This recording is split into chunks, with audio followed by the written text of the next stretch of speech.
Okay, thank you very much. What do you know so far about the aerial spraying in the illicit crops? A lot of the spraying is not just hitting illicit crops. They're spraying people's legal crops, their food crops that they depend on, their subsistence crops. They're also spraying people, they're spraying children, they're spraying their domestic animals, they're spraying wildlife, and they're spraying the tropical rainforest ecosystem. I see. Do you believe that this U.S. policy against the crops, the illicit crops, is dealing well with the world drug problem? Not at all. It's not at all lowering the amount of cocaine coming into the United States. In fact, it's increased and it's gotten less expensive.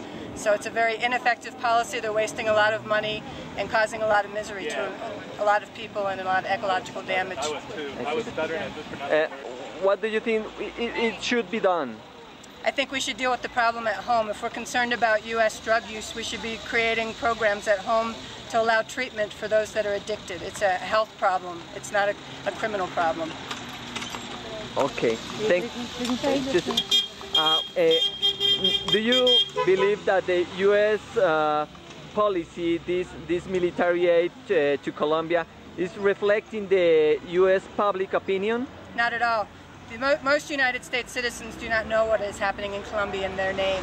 And if they did know, they were outraged. They'd be outraged. And so that's why this delegation is here. There were 100 of us here in March, and we're going to spread the word back home because the media doesn't do its job.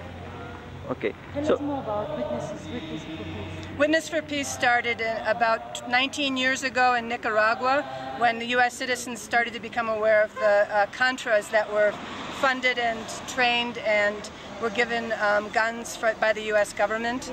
And so Witness for Peace went there to witness and to also protect the people of Nicaragua. And they continue now to provide that role in Latin America. Okay, thank you very much. You're welcome.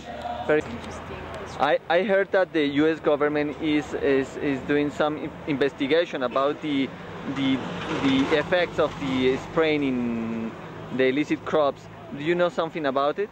I do. I know that the effects of having Witness for Peace delegates come to this country and come back to the United States and make a whole lot of noise and visit their legislators is causing the U.S. State Department to have to respond to this because our legislators are starting to pressure them.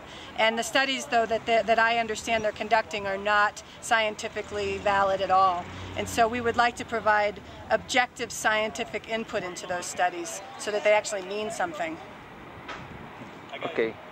Could you tell us a bit more about this movement, Witnesses for Peace, what you're doing here and what you're doing when you come back to your country? I can tell you my own personal experience. I was here in March. There were 100 of us.